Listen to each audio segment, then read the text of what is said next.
आप सभी का स्वागत है मेरे यूट्यूब चैनल पे। आज से हम लोग एडुटेरिया 5000 वाला जो सेट है वो आज से हम लोग प्रैक्टिस करेंगे, डिस्कशन करेंगे, जिसमें कि 100 सेट है। हम लोग हर रोज़ एक सेट डिस्कशन करेंगे जिसमें कि 50 क्वेश्चन रहेगा। हर रोज़ हम लोग 50 क्वेश्चन का डिस्कशन करेंगे और आगे बढ़ेंगे। ये आपके आगामी दरोगा, बीपीएससी, ग्रुप डी, रेलवे में जितने भी है इन सब एग्ज़ाम के लिए, बिहार एसएससी 10+2 सब के लिए फ़ायदेमंद होगा। रोज़ हम लोग 50 क्वेश्चन का डिस्कशन करेंगे। तो चलिए स्टार्ट करते हैं। पहला क्वेश्चन है, निम्नलिखित में से कौन सा सहायक संधि की विशेषता नहीं है? तो ऑप्शन ए, देशी रियासतों को एक ब्रिटिश रेजिमेंट रखना होता है। ऑप्शन बी, देशी रियासतों की आंतरिक शासन कंपनी के अधीन होगी। देशी रियासतों की विदेश नीति कंपनी के अधीन होगी। या ऑप्शन डी, कंपनी की सेना का खर्च रियासत उठाएगी। आप लोग भी अपने मन में आंसर दीजिए और लास्ट में अपना स्कोर जरूर बताइएगा कि आप कितना स्कोर कर रहे हैं। हर क्वेश्चन के लिए आपको 5 सेकंड का समय दिया जाएगा। तो चलिए बताइए, इसका आंसर हो जाएगा देशी रियासतों की आंतरिक शासन कंपनी के अधीन होगी। अगला क्वेश्चन है, निम्न में से किस समाचार पत्र पर वर्नाकुलर प्रेस एक्ट के तहत कार्यवाही की गई थी? Option A, Pioneer. Option B, Bharat Mihir. Option C, Bengali. या ऑप्शन डी, इनमें से कोई नहीं। तो इसका आंसर हो जाएगा भारत मिहिर। चलिए अगला क्वेश्चन देखते हैं। इंडिपेंडेंस नामक समाचार पत्र किनके द्वारा प्रकाशित या संपादित किया गया था? Option A, K M. Panikkar. Option B, Motilal Nehru. Option C, Jawaharlal Nehru. या ऑप्शन डी, चित्तरंजन दास। तो इसका आंसर हो जाएगा मोतीलाल नेहरू। इंडिपेंडेंस नामक समाचार पत्र किनके द्वारा प्रकाशित या संपादित किया गया था? तो मोतीलाल नेहरू के द्वारा। चलिए अगला क्वेश्चन देखते हैं कि बाल हत्या प्रथा किस प्रेसिडेंसी में अधिक थी? Option A, Madras. Option B, Mumbai. Option C, Bengal. और ऑप्शन डी, इनमें से कोई नहीं। तो इसका आंसर हो जाएगा बंगाल। बाल हत्या प्रथा किस प्रेसिडेंसी में अधिक थी? तो बंगाल हो जाएगा इसका आंसर। चलिए अगला क्वेश्चन देखते हैं कि रेशमी रुमाल षड्यंत्र किससे संबंधित है? ऑप्शन ए, मौलवी अहमदुल्ला। ऑप्शन बी, मौलवी उबैदुल्ला सिंधी। ऑप्शन सी, मौलाना बशीर। या ऑप्शन डी, खुदा बख्श सिंह। तो इसका आंसर हो जाएगा मौलवी उबैदुल्ला सिंधी। चलिए अगला क्वेश्चन देखते हैं। असहयोग आंदोलन के लिए प्रस्ताव किस कांग्रेस अधिवेशन में पारित किया गया था? ऑप्शन ए, मुंबई अधिवेशन। ऑप्शन बी, कानपुर अधिवेशन। या ऑप्शन सी, नागपुर अधिवेशन। या डी, ऑप्शन कोलकाता अधिवेशन। तो बताइए इसका आंसर क्या होगा? तो इसका आंसर हो जाएगा नागपुर अधिवेशन। असहयोग आंदोलन के लिए जो प्रस्ताव किस कांग्रेस अधिवेशन में पारित किया गया था? तो नागपुर अधिवेशन। चलिए अगला क्वेश्चन देखते हैं।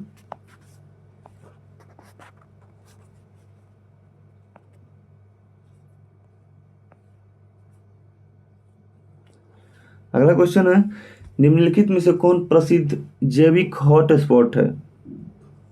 Option A, Sundarban. Option B, Thar. Option C, Ladakh. या ऑप्शन डी, पश्चिमी घाट। इसका आंसर हो जाएगा पश्चिमी घाट।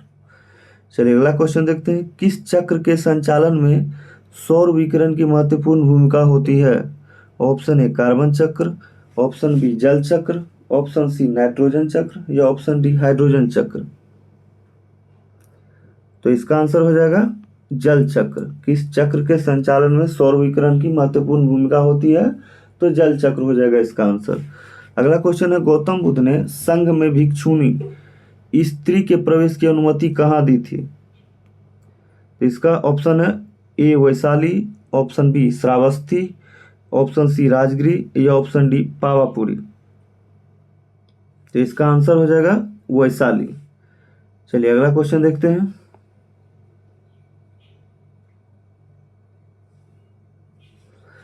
अगला क्वेश्चन है, भारत के किस क्षेत्र में सर्वाधिक दैनिक तापांतर पाया जाता है? तो ऑप्शन ए, पूर्वी घाट। ऑप्शन बी, अंडमान द्वीप, ऑप्शन सी मरुस्थलीय क्षेत्र, या ऑप्शन डी लद्दाख। इसका आंसर हो जाएगा मरुस्थलीय क्षेत्र। चलिए अगला क्वेश्चन देखते हैं। 3 जनवरी को उपसौर की घटना होती है। ऑप्शन ए, इस दिन पृथ्वी पर दिन रात बराबर होते हैं। ऑप्शन बी, इस दिन पृथ्वी पर सबसे ठंडा दिन होता है। ऑप्शन सी, इस दिन पृथ्वी सूर्य की दूरी सबसे न्यूनतम होती है। या ऑप्शन डी, इस दिन पृथ्वी सूर्य के दूरी सबसे अधिक होती है। तो इसका आंसर हो जाएगा इस दिन पृथ्वी जो है सूर्य की दूरी सबसे न्यूनतम होती है।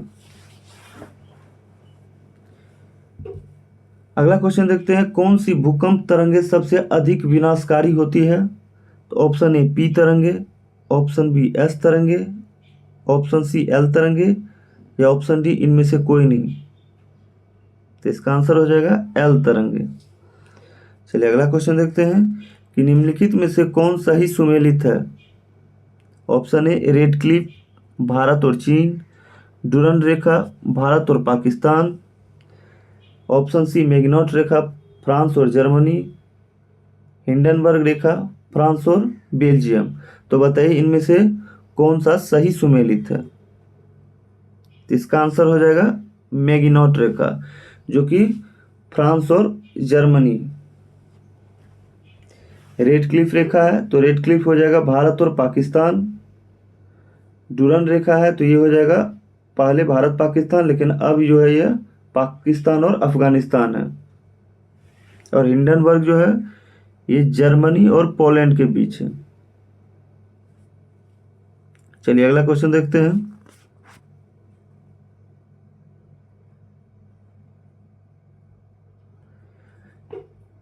निम्नलिखित में से कौन सी पर्वत श्रृंखला सबसे लंबी है?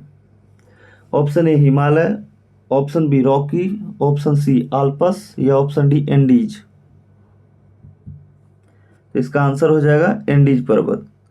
निम्नलिखित में से कौन सी पर्वत श्रृंखला सबसे लंबी है? तो एंडीज पर्वतमाला सबसे लंबी है ऑप्शन के अनुसार। चलिए अगला क्वेश्चन देखते हैं। किस अधिनियम द्वारा केंद्रीय बजट को राज्य के बजट से अलग कर दिया गया? ऑप्शन ए 1909 के अधिनियम द्वारा, ऑप्शन बी भारत शासन अधिनियम 1919 के द्वारा, ऑप्शन सी भारत शासन अधिनियम 1935 द्वारा, या ऑप्शन डी इनमें से कोई नहीं। तो इसका आंसर हो जाएगा भारत शासन अधिनियम 1919 के द्वारा। चलिए अगला क्वेश्चन देखते हैं।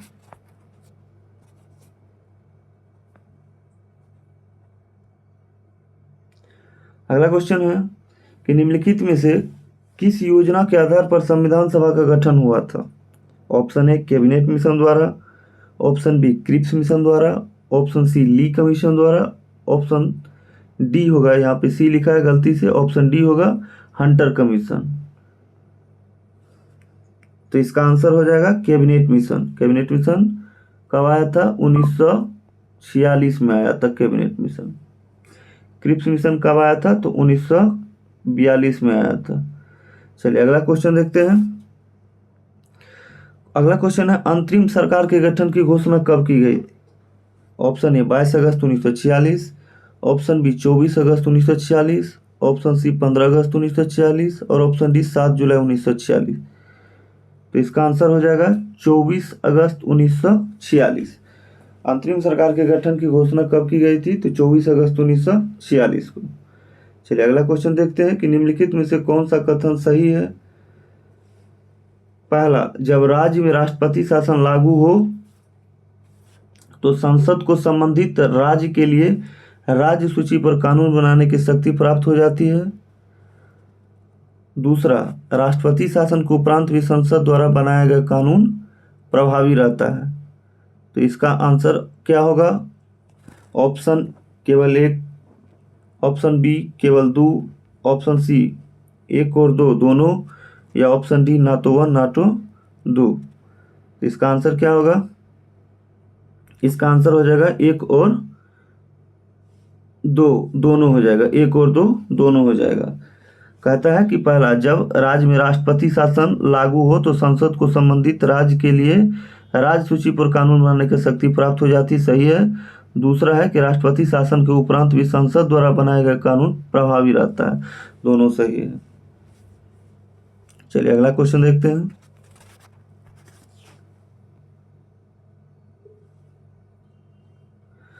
अगला क्वेश्चन है, अनुच्छेद 54 का संबंध निम्नलिखित में से किससे है? ऑप्शन ए राष्ट्रपति के निर्वाचन से, ऑप्शन बी राष्ट्रपति के पदावधि से, ऑप्शन सी उपराष्ट्रपति के निर्वाचन की रीति से, या ऑप्शन डी राष्ट्रपति के शपथ से। तो इसका आंसर हो जाएगा राष्ट्रपति के निर्वाचन से। आर्टिकल 54 राष्ट्रपति के निर्वाचन से संबंधित है। अगला क्वेश्चन है, निम्न कथनों में से कौन गलत है? ऑप्शन ए राज्य लोक सेवा आयोग के सदस्यों व अध्यक्ष की नियुक्ति राज्यपाल द्वारा की जाती है। ऑप्शन बी राज्य लोक सेवा आयोग के अध्यक्ष या सदस्य कार्यकाल के बाद को पुनः नियुक्त नहीं किया जा सकता। ऑप्शन सी राज्य लोक सेवा आयोग के अध्यक्ष या सदस्यों के वेतन भत्ता राज्य संचित निधि से दिया जाता है, जबकि पेंशन भारत से संचित निधि से दिया जाता है। या ऑप्शन डी राज्य लोक सेवा आयोग के सदस्यों व अध्यक्ष को उसके पद से हटाने की शक्ति राज्यपाल के पास नहीं है। बताइए इसका आंसर क्या हो जाएगा? तो इसका आंसर हो जाएगा राज्य लोक सेवा आयोग के अध्यक्ष या सदस्यों के वेतन भत्ता राज्य संचित निधि से दिया जाता है, जबकि पेंशन जो है भारत से संचित निधि से दिया जाता है। ये क्या है? गलत है। बाकी ये सही है। राज्य लोक सेवा आयोग के सदस्य व अध्यक्ष की नियुक्ति जो है राज्यपाल के द्वारा होती है।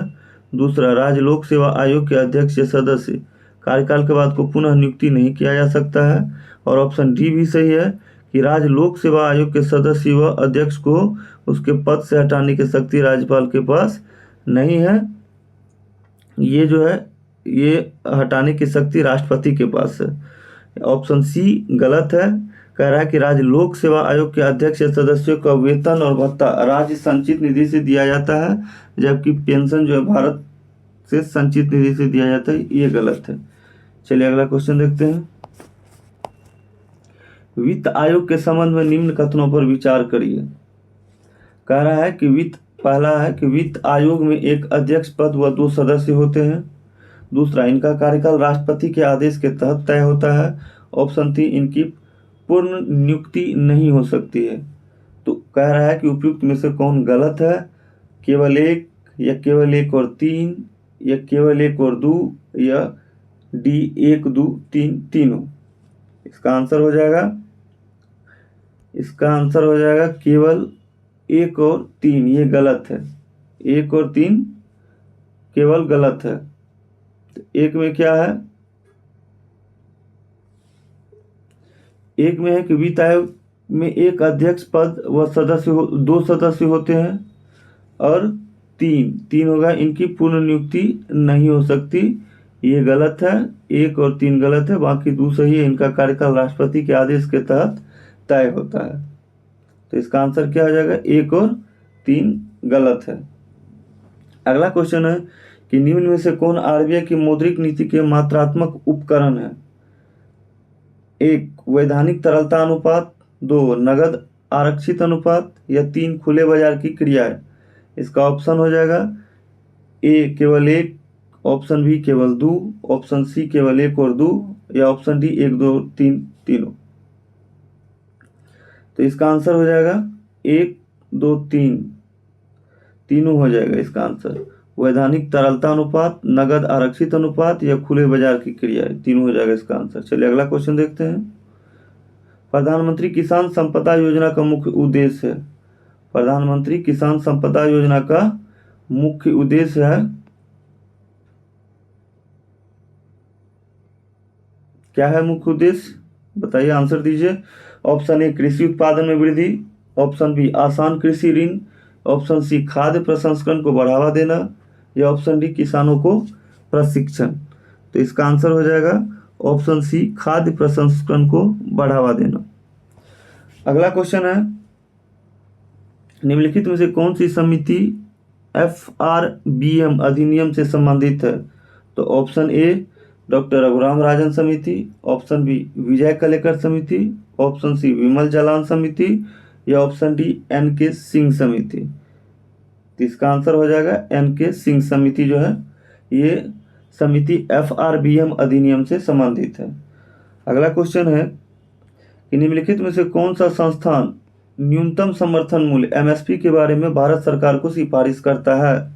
तो ऑप्शन ए नीति आयोग, ऑप्शन बी नाबार्ड, या ऑप्शन सी कृषि लागत एवं मूल्य आयोग, या ऑप्शन डी भारतीय कृषि अनुसंधान परिषद। तो इसका आंसर हो जाएगा सी, कृषि लागत एवं मूल्य आयोग। चलिए अगला क्वेश्चन देखते हैं। सीताध्यक्ष का संबंध था ऑप्शन ए प्रशासनिक विभाग से, ऑप्शन बी धार्मिक विभाग से, ऑप्शन सी भूमि कर विभाग से, या ऑप्शन डी व्यवसाय व्यापार विभाग से। तो इसका आंसर हो जाएगा भूमि कर विभाग से। अगला क्वेश्चन देखते हैं।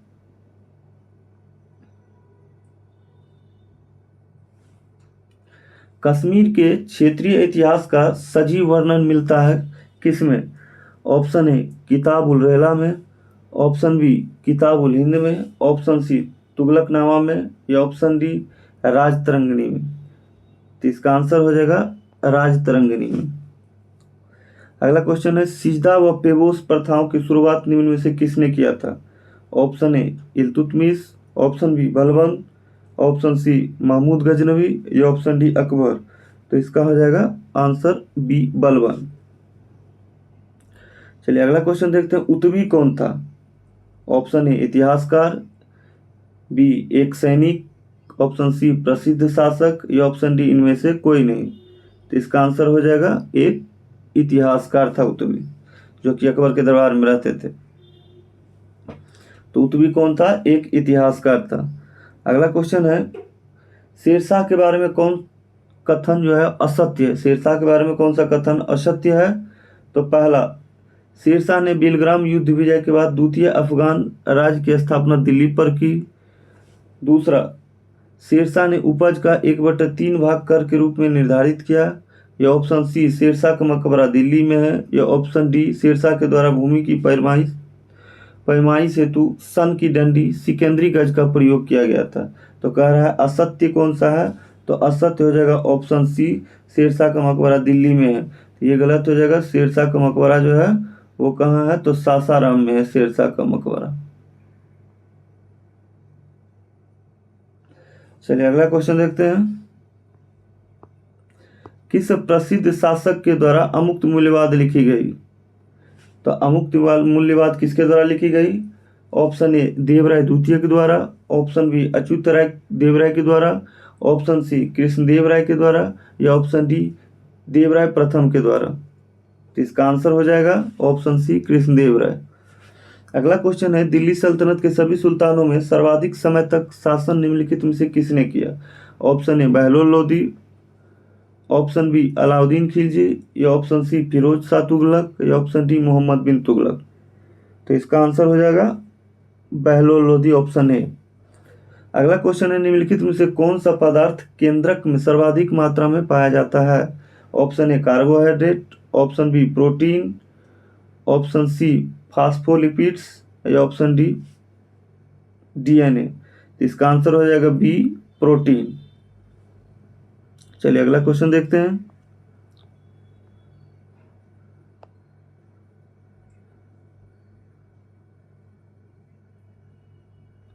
प्रकाश संश्लेषण की प्रकाशिक अभिक्रिया क्लोरोप्लास्ट में कहाँ संपन्न होती है? तो option A grana, option B stroma, option C chromoplast, या ऑप्शन डी ल्यूकोप्लास्ट। तो इसका सही आंसर हो जाएगा ऑप्शन ए ग्रेना। प्रकाश संश्लेषण की प्रकाशिक अभिक्रियाएं क्लोरोप्लास्ट में कहाँ संपन्न होती है? तो ग्रेना में। अगला क्वेश्चन, हेलोफाइट्स होता है। ऑप्शन ए वे पौधे जो बहुत अधिक मल वाले स्थान पर उगते हैं, ऑप्शन बी वे पौधे जो शुष्क वास स्थानों पर उगते हैं, ऑप्शन सी वे पौधे जो ना तो बहुत शुष्क और ना ही नम जगह पर उगते हैं, या ऑप्शन डी वे पौधे जो लवणों वाली मिट्टी में उगते हैं। तो इसका सही आंसर हो जाएगा वे पौधे जो लवणों वाली मिट्टी में उगते हैं, उन्हें हेलोफाइट्स कहा जाता है, या हेलोफाइट्स होता है। अगला क्वेश्चन है कि निम्न में से कौन सा टेस्ट जो है एड्स के लिए किया जाता है? तो कौन सा टेस्ट जो है एड्स के लिए किया जाता है? पहला पीसीआर, दूसरा रीपा, तीसरा CD4, या चौथा एलिसा। तो इसका आंसर हो जाएगा ए पीसीआर, CD4 और एलिसा। ये तीनों एड्स के लिए किया जाता है टेस्ट। निम्न में से कौन सा टेस्ट एड्स के लिए किया जाता है? तो पीसीआर, CD4 और एलिसा। चलिए अगला क्वेश्चन देखते हैं। निम्न में से कौन सा रुधिर वर्ग के रुधिर प्लाज्मा में कोई एंटीबॉडी नहीं होता है? तो इसका आंसर हो जाएगा, पहले आप लोग बताइए, option A, option B, option C AB या ऑप्शन डी O। तो इसका सही आंसर हो जाएगा AB।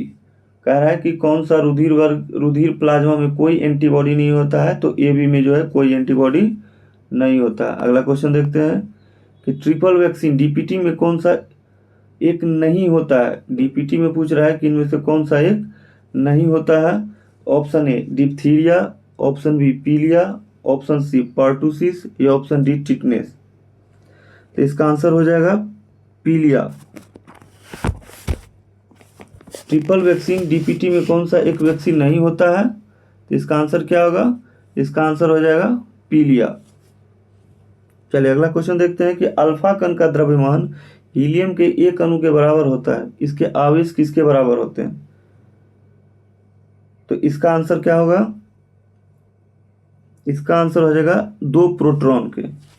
अल्फा कण का द्रव्यमान हीलियम के एक अणु के बराबर होता है, इसके आवेश किसके बराबर होते हैं? तो 2 प्रोटॉन के।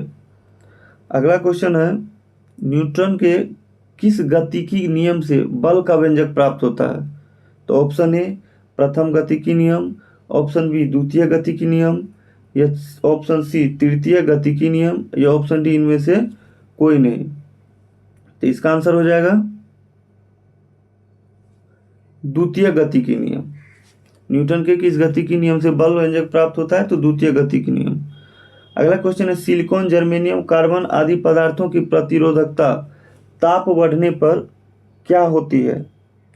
तो ऑप्शन ए बढ़ती है, ऑप्शन बी घटती है, ऑप्शन सी पहले बढ़ती है फिर घटती है, या ऑप्शन डी इनमें से कोई नहीं। तो इसका आंसर हो जाएगा बढ़ती है।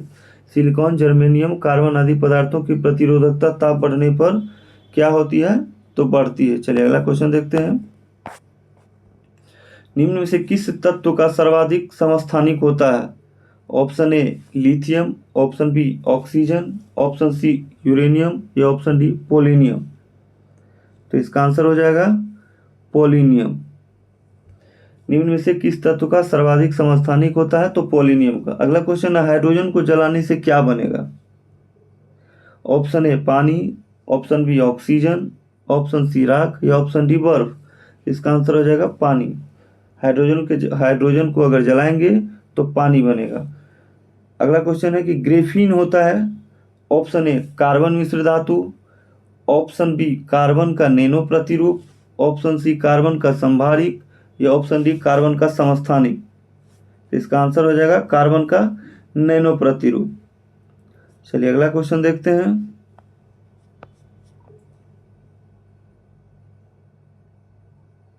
विश्व रक्तदान दिवस कब मनाया जाता है? ऑप्शन ए 7 मई, ऑप्शन बी 12 जून, या ऑप्शन डी 9 मई, या ऑप्शन डी 14 जून। तो इसका सही आंसर हो जाएगा 14 जून। अगला क्वेश्चन है, निम्नलिखित को सुमेलित करें। तो चलिए मिलाइए आप लोग। पहला है प्लाज्मा अनुसंधान संस्थान, तो ये कहाँ पड़ता है? तो ये प्लाज्मा अनुसंधान संस्थान, तो इसका हो जाएगा आपको गांधीनगर। दूसरा है राष्ट्रीय समुद्र विज्ञान संस्थान, तो राष्ट्रीय समुद्र विज्ञान संस्थान जो है वो है पणजी में। अगला क्वेश्चन है केंद्रीय खाद्य प्रौद्योगिकी अनुसंधान संस्थान, तो ये मैसूर में है। और बचा भारतीय मौसम विज्ञान संस्थान, तो ये दिल्ली हो जाएगा। तो इसका आंसर क्या आ जाएगा? 1 का 1, 2 का 4, 1 का 1, 2 का 4, ऑप्शन डी हो जाएगा इसका आंसर। चलिए अगला क्वेश्चन देखते हैं। पंचरात्र का संबंध किस धर्म से है? पंचरात्र का संबंध किस धर्म से? Option A Vaishnav, option B Shaiv, या ऑप्शन सी जैन, या ऑप्शन डी बौद्ध। तो इसका आंसर हो जाएगा वैष्णव से संबंधित है। पंचरात्र का संबंध किस धर्म से है? तो वैष्णव धर्म से है। अगला क्वेश्चन है, एकमात्र भारतीय जिसे रसायन के क्षेत्र में नोबेल पुरस्कार प्रदान किया गया, तो option A Venkat Raman Ramakrishna, option B Subrahmanyan Chandrasekhar, या option C V S. Naipaul, option D Hargobind Khorana. तो इसका सही आंसर हो जाएगा ऑप्शन ए वेंकट रमन रामकृष्ण। एकमात्र भारतीय थे जिसे रसायन के क्षेत्र में नोबेल पुरस्कार प्रदान किया गया था, वो था वेंकट रमन रामकृष्ण। अगला क्वेश्चन है, भारतीय नौसेना की पहली महिला पायलट लेफ्टिनेंट शिवांगी स्वरूप बनी, वो किस राज्य की रहने वाली है? Option A Bihar, option B Uttar Pradesh, option C Madhya Pradesh, या ऑप्शन डी महाराष्ट्र। तो इसका सही आंसर हो जाएगा बिहार। बिहार की रहने वाली है पायलट लेफ्टिनेंट शिवांगी स्वरूप। भारतीय नौसेना की पहली महिला पायलट बनी है शिवांगी स्वरूप, वो बिहार की रहने वाली है। तो चलिए आज ये सेशन खत्म होता है 50 क्वेश्चन का। इसी तरह हम लोग आगे भी हर रोज 50 क्वेश्चन का डिस्कशन करेंगे। 100 सेट है तो 5000 क्वेश्चन हो जाएगा हम लोगों का, जो कि आगे आने वाले हर एग्जाम के लिए बेनिफिट होगा, चाहे वो दरोगा हो, चाहे वो बीपीएससी हो, चाहे वो बिहार एसएससी हो, चाहे वो जो भी एग्ज़ाम हो आगे, सबके लिए फ़ायदेमंद होगा। तो रोज़ हम लोग 50 क्वेश्चन का सेशन करेंगे। अगर आप लोगों को वीडियो अच्छा लगे तो वीडियो को लाइक कर दीजिए, चैनल सब्सक्राइब कर दीजिए। Thank you.